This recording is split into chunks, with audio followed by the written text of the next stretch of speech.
নমস্কাৰ, মোৰ প্ৰিয় গাহৰি পালক বন্ধু বান্ধৱীসকল। মোৰ সোণোৱাল ব্লক ত্ৰিপুলান তৰফৰ পৰা আপোনালোক সকলোৱে আন্তৰিক ধন্যবাদ জ্ঞাপন কৰিছোঁ। বৰ্তমান মই ঠিকেই আছোঁ, আশা কৰিছোঁ ভগৱানৰ কৃপাত আপোনালোকেও ভালে আছে। আজি মই চৌদা খাৰৰ ওপৰত আপোনালোকৰ মাজত আলোচনা কৰিবলৈ আহিছোঁ। চৌদা খাৰ মানে সেই যিটো মানুহে খোৱা চৌদা খাৰ, ধৰি লোৱা কিছু লোকে মাটিমাহ বনাই খায়, মাটিমাহ আৰু কিবাকিবি মানে অন্যান্য কামত ব্যৱহাৰ কৰে। সেই চৌদা খাৰটোৰ কথাই মই ক'বলৈ গৈ আছোঁ। সেই চৌদা খাৰটোৱে গাহৰিৰ কাৰণে হওক বা গৰুৰ কাৰণে হওক কিমান উপকাৰ কৰে আপোনালোকে জানেনে বাৰু? যিসকল ব্যক্তিয়ে জানে বা তেখেতলোকলৈ মই এই বিষয়লৈ আলোচনা কৰিব বিচৰা নাই। যিসকল ব্যক্তিয়ে নাজানে তো তেখেতলোকক জনাব বিচাৰিছোঁ যে চৌদা খাৰ, আমি গাহৰি পোহা মানুহে বিশেষকৈ চৌদা খাৰৰ মহত্বনো কি, চৌদা খাৰৰ গুণাগুণনো কি জানিবই লাগিব। যিহেতু আমি ধৰি লোৱা কিছু লোকে ফাৰ্মিং কৰে, গাহৰি ফাৰ্মিং। তো গাহৰি ফাৰ্মিং পোৱালি জগাবলৈ হ'লে গাহৰিজনী 75 বা 80+ হ'ব লাগিব। 80 কেজি মানৰ হ'লে মানে তো তেতিয়া কি হয়, পোৱালি জগাওঁতে মাকজনীয়ে কষ্ট নাপায় আৰু তাৰ উপৰিও পোৱালিবোৰ অলপ সৰহকৈ পোৱা যায়। তো গতিকে তাৰ আগত যদি ঘাই বিচাৰে, তো ঘাই বিচাৰিলে তেতিয়া কি উপায় আছে? এতিয়া ঘাই বিচাৰি 3 দিন 4 দিনটো দানা নাখায়, তো খুব আমনি কৰে। তো গতিকে সেই মুহূৰ্তত সেই টাইমটোত কি কৰিব লাগিব? এতিয়া আমিতো যিকোনো উপায়ে সেই গাহৰিজনীক ৰাখিব লাগিব বা কিবা এটা উপায় কৰি ঠাণ্ডা কৰিব লাগিব। তো 3-4 দিন দানাটো নাখায়েই আৰু তাৰ উপৰি বহুত আমনি কৰে। তো গতিকে সেই মুহূৰ্তকণত আমি কি কৰিব লাগিব? চৌদা খাৰ। এই যে আমি চৌদা খাৰৰ কথা কৈছোঁ, মাটিমাহ শাকত বনাই খায়, কিছু লোকে খাৰ দি পেলাই কিবাকিবি শাক খায়। তো সেই চৌদা খাৰৰ কথাই কৈছোঁ। সেই চৌদা খাৰটো আপুনি দানাটোতো খুব কমেই খায়, সেইটোতো খাটাংখিনিৰ কথা। তো পানীটো খাব, পানীৰ লগতো মিক্স কৰি দিব পাৰে, বেছি নহয়। ধৰি লোৱা আপোনাৰ 10 গ্ৰামমান যদি খুৱাব পাৰে, দানাৰ লগত খুৱাওক। যদি দানা নাখায়, 3 দিনটো নাখায়, খুব কম খায় আৰু তেতিয়াহ'লে পানীৰ লগত ঘুলি পিনি খুৱাওক। কিন্তু সেই চৌদা খাৰটো বেছি নহয়, 2বাৰ যদি খুৱাব পৰা যায় যিকোনো উপায়েৰে সেই গাহৰিজনীক, খাবই বাৰু পানীৰ লগত হ'লেও বা দানাৰ লগত হ'লেও। তো সেই চৌদা খাৰটো যদি খুৱাব 2বাৰ যদি খুৱাই দিয়ে আপোনালোকে, তেতিয়া কিন্তু ঘাই বিচৰাৰ পৰা পৰিত্ৰাণ পাব। আপোনালোকে কিন্তু সেই মুহূৰ্তকণ গাহৰিজনীক ঠাণ্ডা কৰি দিব পৰা যাব। গতিকে এই চৌদা খাৰটোৱে সেই ঘাই বিচৰা গাহৰিজনীক ৰক্ষা কৰিব পাৰে। অকল সেয়াই নহয়, সেই চৌদা খাৰটোৱে আৰু কি কাম কৰে জানে? গেছ, তো গাহৰি পেটৰ ভিতৰত গেছ হ'ব পাৰে, গেছটো প্ৰায় হয়েই। গেছ যেতিয়া হয়, গাহৰিজনী গোটাকৈ হাগিব। তো গোটাকৈ হাগে, সেই গোটাকৈ হগাৰ টাইমটোত আৰু পেট বিষ হ'ব, পেট বিষায় কেতিয়াবা। পেট বিষ হ'লেও আপোনালোকে এই চৌদা খাৰ খোৱালে গেছ হ'লেও ভাল হৈ যায় আৰু ঘাই বিচৰাৰ পৰাতো পৰিত্ৰাণ পায়েই আৰু গেছ হ'লেও ভাল হৈ যায়। পেটৰ অন্যান্য কিবাকিবি খাওঁতে হজম নহয় পিনি গেছ হৈ যায় গাহৰি পেটত। তো গতিকে গেছৰ পৰা পৰিত্ৰাণ পোৱা যায় 100%। তাৰ উপৰিও কি হয়, তাৰ উপৰিও আপোনালোকৰ এই চৌদা খাৰ খোৱালে গেছৰ পৰা পৰিত্ৰাণ পোৱা যায়। তাৰ উপৰিও মাহততো এবাৰকৈ হ'লেও চৌদা খাৰটো কম পৰিমাণে খুৱাবই লাগে গাহৰিক। তো তেতিয়া কি হয়, পেলু নহয়, বিশেষকৈ পেলু হ'বলৈ চান্সেই নাপায়। পেলুৰ পৰা পৰিত্ৰাণ পায়, গেছৰ পৰা পৰিত্ৰাণ পায় আৰু ঘাই বিচৰা টাইমততো একদম ৰাখি দিব পাৰে। সেইটো খাটাংখিনিৰ কথা। মই যিমানবাৰে গাহৰিজনী সৰু হৈ থাকোঁতে ঘাই বিচাৰিছিলে, বা এইবাৰ বুলিয়ে নহয়, মই এতিয়া ফাৰ্মিং কৰিছোঁ এই বুলিয়ে নহয়, তো আগত এনেই এটা দুটা ঘৰত পহু বিকিবলৈ বুলি, সেই তেতিয়াও যেতিয়া ঘাই বিচাৰে, মাইকী গাহৰি পুহি পাওঁতে ঘাই বিচাৰে, তেতিয়া আমি চৌদা খাৰেই খুৱাওঁ। অকল মই খুৱাই নহয়, আমাৰ অতীজৰ পৰা আমাৰ ককাহঁতে, আইতাহঁতে, মাহঁতে, বাবাহঁতে এই চৌদা খাৰ খুৱাই গাহৰিবোৰ তেনেকৈ ৰক্ষা কৰি আহিছে আৰু গেছৰ পৰা ৰক্ষা কৰি আহিছে, পেলুৰ পৰা ৰক্ষা কৰি আহিছে। এই চৌদা খাৰটো ইমানেই গুৰুত্ব আছে, ইমানেই মহত্ব আছে। তো আপোনালোকে যদি জানে ইউজ কৰক। যদি যিসকলে নাজানে সেইসকলেও মই আপোনালোকক জনাব বিচাৰিছোঁ, সেইসকল ব্যক্তিক জনাব বিচাৰিছোঁ, চৌদা খাৰটো আপোনালোকে ব্যৱহাৰ কৰিব পাৰে। তেতিয়া ঘাই বিচৰাৰ পৰা ৰক্ষা পাব, গেছৰ পৰা ৰক্ষা পাব, পেলুৰ পৰা ৰক্ষা পাব।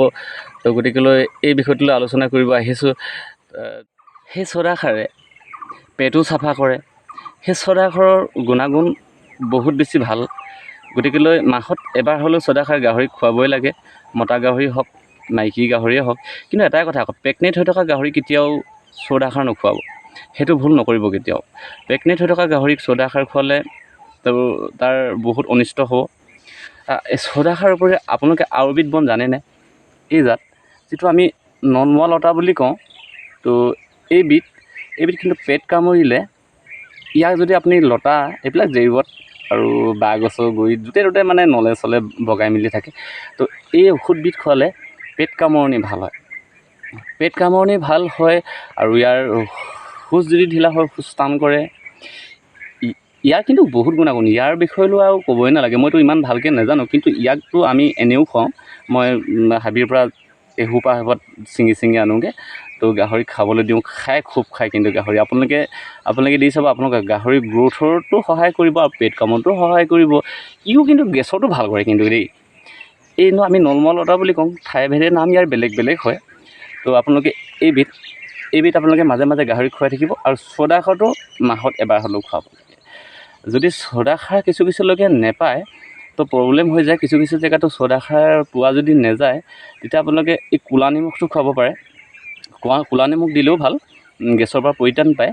কিন্তু ক'লা নিমখে কিন্তু ঘাই বিচৰা টাইমত কিন্তু ৰক্ষা কৰিব নোৱাৰে। সেইটো খাটাং, ঘাই বিচৰা টাইমত আপুনি ক'লা নিমখে ৰক্ষা কৰিব নোৱাৰে। তেতিয়া কিন্তু চৌদাখাৰ লাগিব খাটাং খেতিৰ কথা।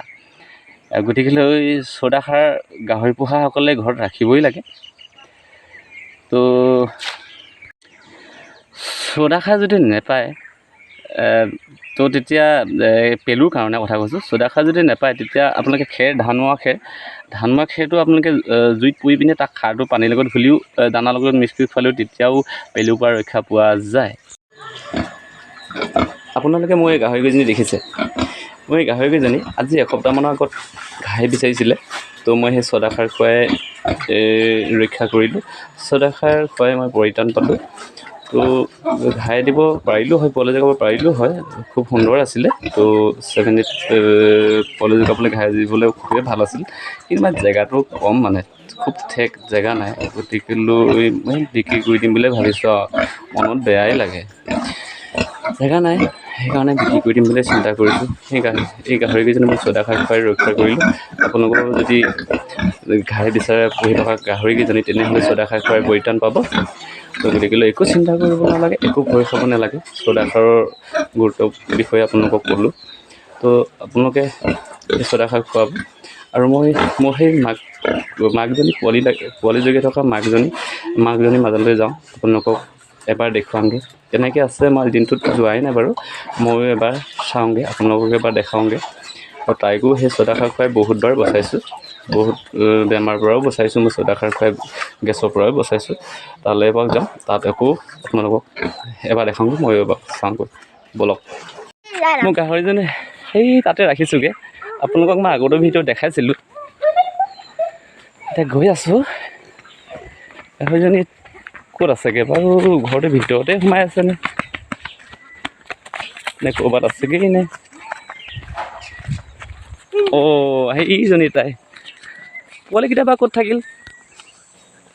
পোৱালিকেইটা ঘৰৰ ভিতৰত সোমাই আছে বাৰু। ঠিকে আছনে? ঠিক ঠাক আছনে বাৰু? পোৱালিকেইটা ক'লৈ গ'লগৈ বাৰু? দস্তিহঁত ইয়াত দেখোন নাই। ক'লৈ গ'লগৈ পোৱালিকেইটা? জংঘলত সোমাই আছে চাগে।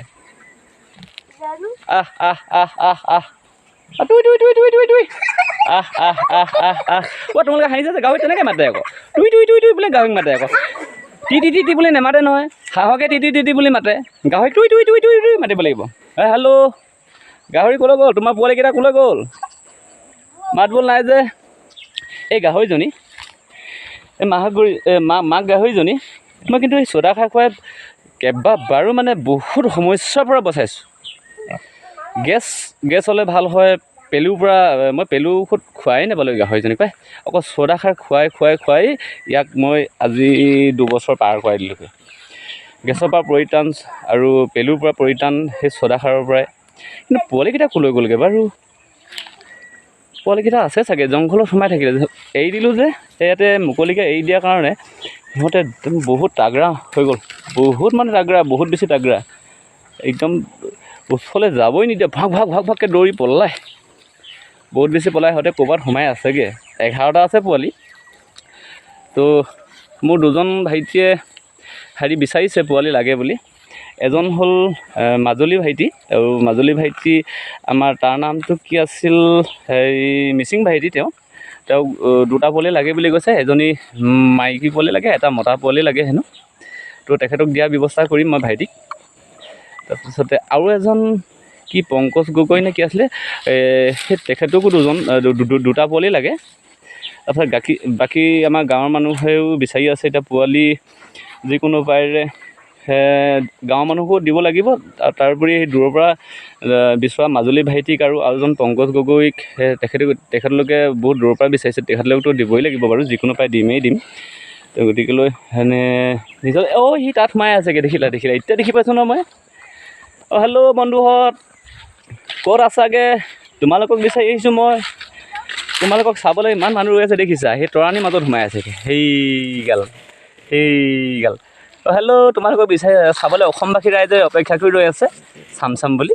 তোমালোকে ইয়াত লুকাই আছানে? ঠিক আছে দে, থাকা দিয়া। য'তে থাকা কিয় ভালে থাকা, য'তে নাথাকা কিয় এক গোট হৈ থাকিবা, গোটেইকেইটা লগত থাকিবা। নহ'লে নেউল আহিব পাৰে, শিয়াল আহিব পাৰে, হেপা আহিব পাৰে, গতিকেলৈ তোমালোকে লগতে থাকিবা। কিন্তু মাৰ পৰা বেছি আঁতৰলৈ পলাই নাযাবা দেই। কিবা কিবি আহিলে মানে একদম চিধা ডাইৰেক্ট দৌৰি আহি মাৰ ওচৰলৈ গুচি আহিবা, নহ'লে কিন্তু বিপদ হ'ব পাৰে তোমালোকক। তো গাইজ, আজিলৈ ভিডিঅ'টো ইমানতে সামৰিবলৈ বিচাৰিছোঁ আৰু দীঘলীয়া নকৰোঁ। মই এনেকৈ ইনফৰ্মেশ্যন ভিডিঅ' আপোনালোকৰ মাজলৈ আনি থাকিম।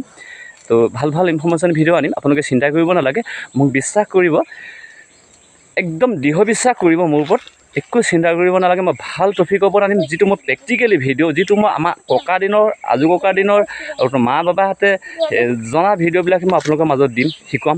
তো গতিকেলৈ এনেকুৱা ভিডিঅ' পাই থাকিবলৈ আপোনালোকে মোৰ চেনেলটো ছাবস্ক্ৰাইব কৰি ল'ব, আৰু লাইক শ্বেয়াৰ কৰিব, আৰু কমেণ্টো কৰিব। কমেণ্টটো লিখিলে খুবেই মই সাহস পাওঁ, প্ৰেৰণা পাওঁ। তো লগতে শ্বেয়াৰটো কৰি দিব। তো নিজে শ্বেয়াৰ কৰাটো খুবেই বেয়া, তো আপোনালোকে শ্বেয়াৰ কৰি দিব বন্ধু বান্ধৱীসকলৰ মাজত। তো আপোনালোকে সকলোৱে মোৰ ভিডিঅ'বোৰ চাব, ভিউজো বাঢ়িব লাগে। তো গতিকে আজিলৈ ইমানতে সামৰিছোঁ, বাই বাই।